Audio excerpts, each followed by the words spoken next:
수강생 여러분들 안녕하세요. 이번에 부동산 금융 초격차 패키지 디벨로퍼 파트 강의를 맡은 봉지환입니다. 이번 강의는 앞서 말씀드렸다시피 수주하고 나서 일련의 개발사업 과정에 있어서 어떤 자금 조달이 필요하고 어떻게 조달해야 되는지 개별적인 절차마다의 기본 개념에 대해서, 종류에 대해서 설명드리려고 합니다. 목차는 다음과 같고 이번 강의에서 이제 사업 절차마다 필요한 자금 조달의 종류에 대해서 말씀드리겠습니다. 먼저 아까 저희가 이전 클립에서 설명드린 것처럼 일련의 과정, 사업성 검토, 시장 검토, 법규 검토 등을 통해서 수주를 했다고 가정해 봅시다. 신입사원 봉지환이 수주를 했는데 이제 수주하고 나서 토지 잔금은 어떻게 내지? 중도금은 어떻게 내지? 건설 자금은 어떻게 내지? 많은 생각들이 머릿속에 돌면서 정신이 없고 혼란하고 걱정스러울 수 있습니다. 전 당시에 굉장히 혼란스럽고 걱정스러웠는데 하나하나 여기저기 물어보고 배워보고 처리해보니 충분히 가능한 일들이었다고 지금 와서 느껴지기도 합니다. 그래서 여러분들은 이번 강의를 통해서 내가 덜컥 수주했는데, 물론 임원분들은 다 알고 계시겠죠. 내가 담당자로서 덜컥 수주했는데 이제 다음에 뭐가 필요하지? 무슨 돈이 필요하고 어떻게 조달하지? 라는 걱정이 들 때 이런 일련의 과정마다 이런 자금 조달이 필요하구나 라는 걸 아실 수 있도록 제가 절차마다 종류를 하나하나 설명드리도록 하겠습니다. 먼저 개발사업 절차에 대해서 제가 간략히 도식화를 해서 그려놓았는데요. 먼저 부지를 매입합니다. 부지를 매입하려면 무슨 돈이 들까요? 토지에 대한 계약금을 납부해야 되겠죠. 일단 계약을 했는데 신도시 택지의 경우라면 토지비를 나눠서 낸다라는 걸 토지 공급 공고에 다 기재되어 있습니다. 그럼 그걸 감안해서 이렇게 나눠내는구나. 그리고 이렇게 나눌 돈을 조달해야 되겠구나라는 걸 확인하실 수 있습니다. 인허가 과정 중에 토지 중도금을 나눠서 납입해야 하겠죠. 공공택지의 경우에는 이런 토지 중도금 대출이 필요할 수 있습니다. 그럼 민간택지의 경우는 어떨까요? 일반 토지주한테 저희가 토지를 매입해서 계약금 10%를 지급했습니다. 근데 협의했었던 계약 과정에서 우리 계약하고 나서 2달 이내에 잔금을 다 줘. 3달 이내에 다 줘. 라고 한다면 잔금 90%를 어떻게 납부해야 하지? 라는 걱정이 들 수도 있죠. 이때 필요한 게 잔금 대출, 즉 브릿지론이 필요하게 됩니다. 그러면 토지 중도금 혹은 잔금을 내고 그 과정 중에 인허가를 진행하게 되겠죠. 사업계획도 수립하고. 사업계획을 따라서 인허가를 다 받았습니다. 다행히 인허가를 정상적으로 통과를 했는데 이제 분양 이전에 최종적인 인허가인 사업계획 승인과 건축 허가를 받았습니다. 그러면 이제 시공사를 선정을 해서 이 인허가 계획, 사업계획에 따라서 도급계약을 체결해야 되겠죠. 우리가 이런 사업계획을 갖고 있는데 이거에 맞춰서 공사를 해줘. 공사비는 얼마야? 공사 기간은 어느 정도 들까라는 합의를 통해서 공사 도급계약을 체결하게 됩니다. 그리고 착공과 분양 이전에 건설 자금을 확보해야 되겠죠. 그 건물을 짓기 위해서 공사비를 내보내야 할 겁니다. 근데 당장에 디벨로퍼사가 모든 재원이 갖고 있다면 다행입니다. 본인의 자기 자본으로 다 내보내면 되겠지만 그 돈이 없거나 혹은 레버리지를 통해서 개발 사업을 진행한다면 건설 자금 조달이 필요합니다. 이때 필요한 게 PF 대출이 되겠죠. 그리고 다행히 PF 대출을 받아서 공사를 진행하고 공사 기간 동안, 즉 사업 기간 동안 수분양자에게 분양을 합니다. 저희가 앞에 클립에서 말씀드린 것처럼 중도금을 나눠서 안분해서 수분양자가 대출을 받아서 진행을 하는데 이때 필요한 건 중도금 대출이 되겠죠. 그럼 중도금 대출은 이때 필요한 자금 조달의 구조입니다. 그리고 사업이 다행히 건설 기간 동안 분양이 100% 다 완료돼서 너무 잘 되었단 말이죠. 이 경우에 회장님께서 우리 다음 사업을 진행해야 되는데 이 해당 사업의 사업이익을 미리 현재 가치화해서 유동화 담보대출을 받아서 다음 사업장에 투입해보자 라는 의사결정을 하신다면 사업이익을 담보로 한 유동화 대출이 필요할 수도 있습니다. 반대로 분양이 미진해서 준공 시점에 PF 대출을 상환해야 하는데 자금은 없다면 이 미분양된 부동산, 이 실물을 담보로 해서 담보대출을 받아 PF 대출을 상환해야 할 수도 있겠죠. 이때 필요한 건 미분양 담보대출이 될 겁니다. 이래서 이 사업 절차마다 필요한 캐시인과 캐시아웃 그 사이에 역할을 하는 자금 조달의 종류들에 대해서 한번 설명드리려고 합니다. 먼저 첫 번째로는 계약금입니다. 토지 계약금은 우리가 사업성 검토를 해서 수주심의를 통과해서 수주를 했습니다. 이제 토지 계약을 체결하고 계약금을 납부해야 하는데 회사에서 자기 자본을 100% 투입하기로 해서 토지비의 10%를 계약금으로 납입하게 됩니다. 네. 혹은 자기 자본, 혹은 금융기관, 혹은 외부 투자자로부터 계약금 대출 혹은 투자 유치를 통해서 함께 토지 계약금을 납입할 수도 있겠죠. 그래서 계약금에 대한 조달도 필요합니다. 이제 건축 인허가 과정에서 우리가 토지에 중도금 혹은 잔금을 내야 되겠죠. 크게 저는 이제 두 가지로 나눠서 기재를 했는데 민간 택지의 경우에도 물론 중도금을 나눠서 납부하자는 계약을 체결할 수도 있습니다. 저는 보통의 이제 사업 샘플들을 가지고 설명드리게 되기 때문에 전 두 가지로 나눠서 설명드립니다. 먼저 첫 번째로는 공공택지, 즉 LH 혹은 공공기관에서 신도시 개발 사업의 택지 조성을 하고 이 택지를 분양받은 디벨로퍼사를 가정하는 거죠. 이 택지를 공급하는 LH의 경우에는 토지비를 이제 혹은 2년, 3년 동안 토지비의 50%, 60%를 나눠서 납부할 수 있도록 조항을 열어둡니다. 이때 토지 중도금 납부를 위한 자금 조달을 해야 되겠죠. 물론 잔금까지 미리 다 내면 좋겠죠. 하지만 소유권 이전이 되지 않기도 합니다. 여러 가지 제약사항이 있는데 이건 뒤에서 제가 말씀드릴 것인데 토지 중도금을 납부하기 위해서 계약이 만약에 체결을 하고 토지 중도금을 정상적으로 내지 않거나 계약이 미이행됐을 때 냈었던 중도금을 즉 토지 매도자로부터 환급받을 수 있는 권리가 매수자에게 있습니다. 그럼 매수자는 이 권리를 근거로 중도금 대출을 해주는 금융기관에게 담보를 제공해서 대출을 받아서 중도금을 납부하기도 합니다. 제가 지금 아주 간략히 설명드렸지만 법규적으로, 민법상으로 혹은 금융구조적으로 설명드릴 내용들이 있는데 그 내용들은 뒤에서 설명드리도록 하겠습니다. 어찌되었든 공공택지를 분양받아서 중도금을 내기 위한 토지 중도금 브릿지론이 있습니다. 두 번째로는 민간택지의 잔금 대출인데요. 우리가 토지주와 계약을 체결했습니다. 토지주 개인과 계약을 체결했는데 2개월 이내에 토지 잔금 90%를 완납해달라고 합니다. 그러면 우리는 토지 90%를 내고 소유권 이전을 하겠죠. 그럼 이 갖고 있는 토지를 담보로 해서 금융기관으로부터 대출을 받습니다. 이 대출 대금을 통해서 토지 잔금을 납입하게 되는 것이죠. 그래서 토지를 담보로 대출을 받는 토지 잔금 브릿지론이 있습니다. 그래서 이것들은 이제 담보를 설정하는 과정이라던가 금융 구조, 그리고 어떻게 이 토지에 대한 가치를 산출할 것인가에 대해서 제가 다음 강의에서 하나하나 설명드릴 것입니다. 그래서 이 브릿지론이라 하는 거는 브릿지, 즉 다리를 얘기하는 거죠. 왜 브릿지일까요? 우리가 계약을 체결하고 PF 대출까지에 가는 하나의 가교 역할을 하는 겁니다.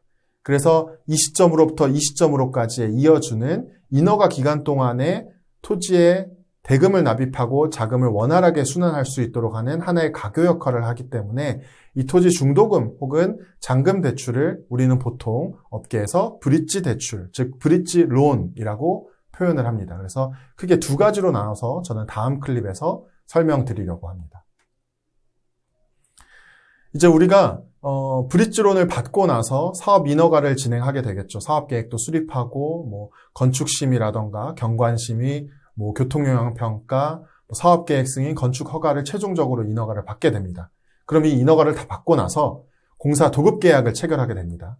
그러면 시공사에게 우리가 공사비를 내보내야 하거나 혹은 기존에 받았었던 브릿지론을 상환해야겠죠. 그러면 브릿지론 상환 혹은 건설자금 납입을 위해서 우리는 아주 거대한 자금의 확보가 필요합니다. 이것을 프로젝트 파이낸싱을 통해서 조달하게 됩니다.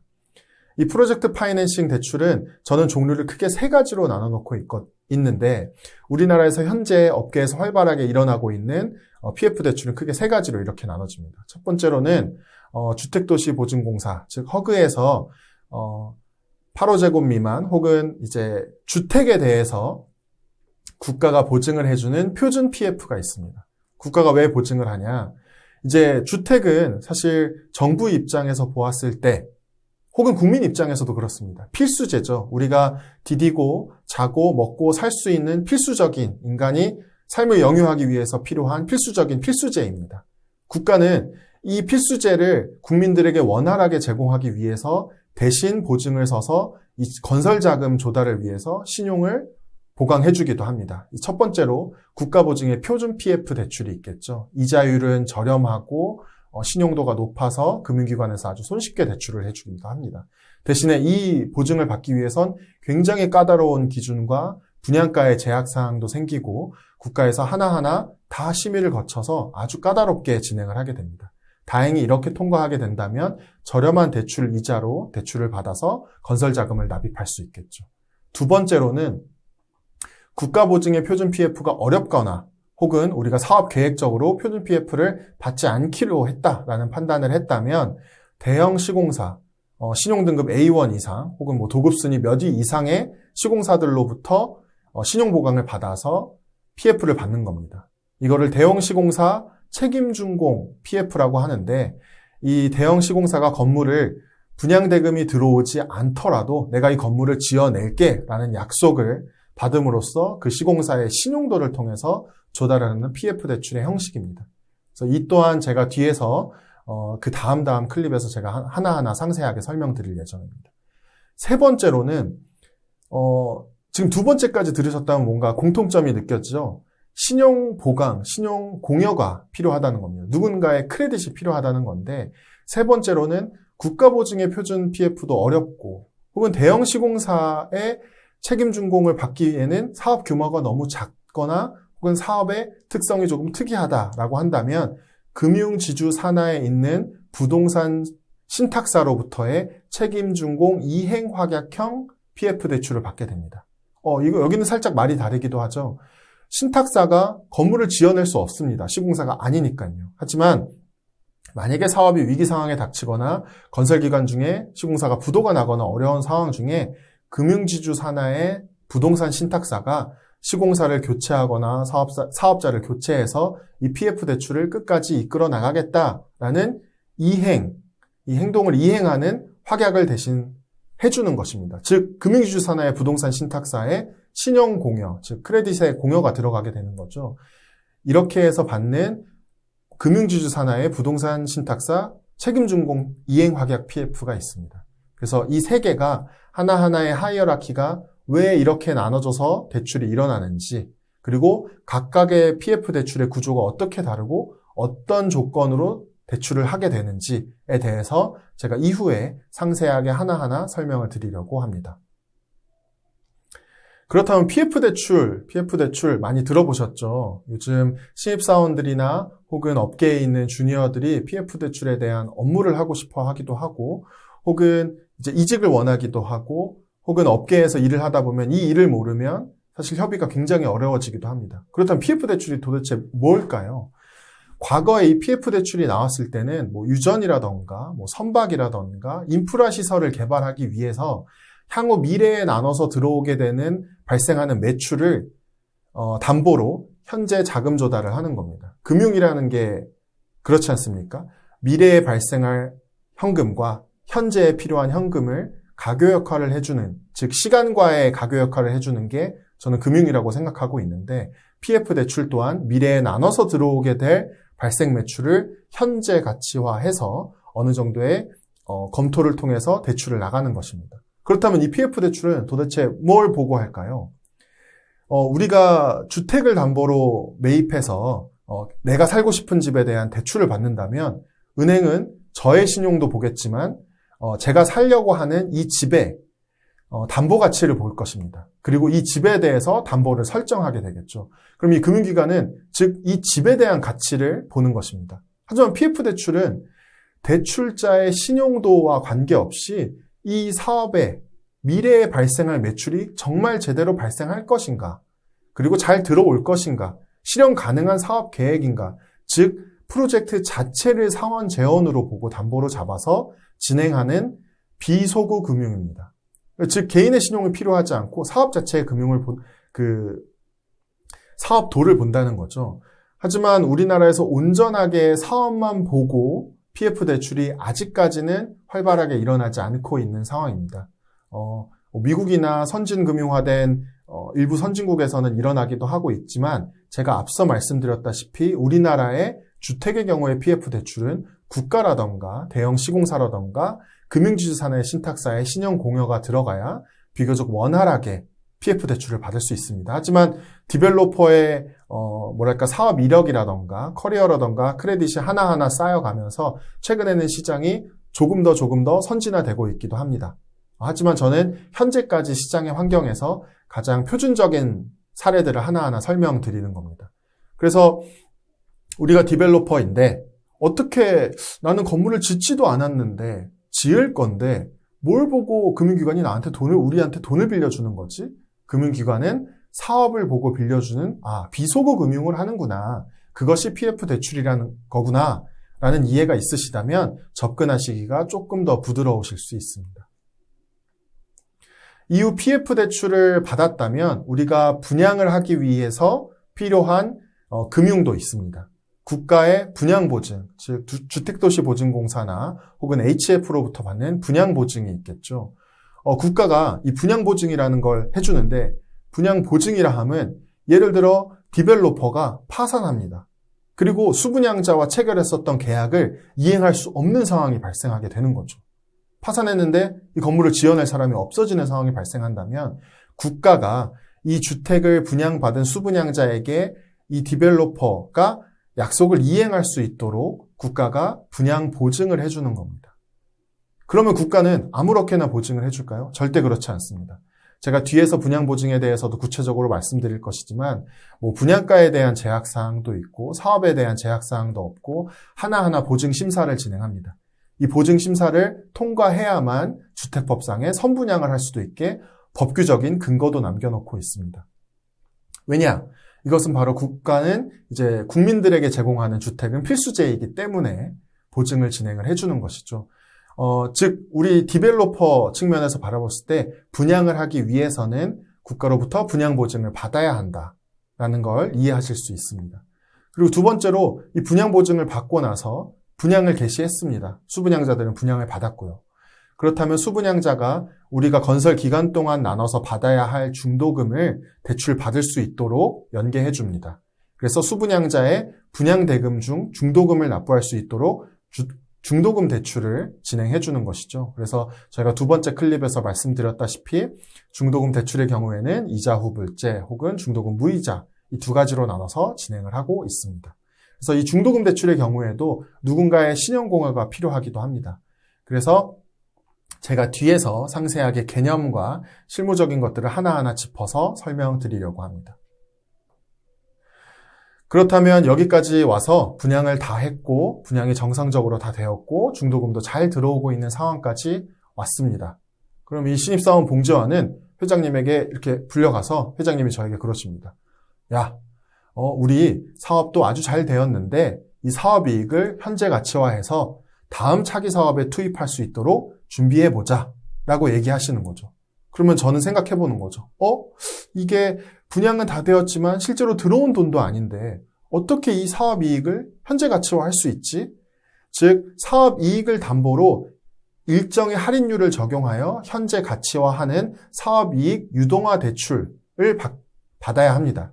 즉 사업이익을 담보로 해서 금융기관으로부터 대출을 받는 것이죠. 그래서 그 대출금을 통해서 다음 차기 사업에 투입할 수도 있습니다. 이런 사업이익 유동화 담보대출의 경우에는 아주 성공적인 분양 사업의 경우에 보통 진행하는 금융기법입니다. 왜냐하면 3년 단위로 기다려서 다음 사업에 정산하고 투입하기에는 현재 사업 전략적으로 회사의 사내 전략적으로 바로바로 대응하기가 어려울 수 있기 때문인 거죠. 반대로 분양이 굉장히 미진해서 현재 받은 PF 대출도 상환하기가 어렵지 않을까라는 걱정이 들 수도 있습니다. 그래서 준공이 나고 나면 이 미분양된 부동산을 담보로 금융기관으로부터 대출을 받아서 이 대출금으로 PF 대출을 납입하거나 미지급한 공사비나 사업비를 지급해야 하겠죠.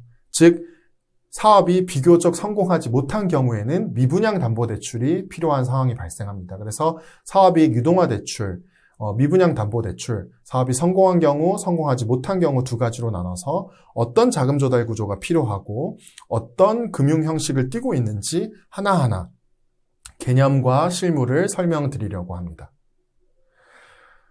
제가 첫 클립에서 말씀드렸다시피 창의적인 사업 계획, 정말 재미있고 흥미롭고 디벨로퍼로서의 업무에 있어서 가장 흥미로운 분야이죠. 저 역시도 그렇게 생각합니다.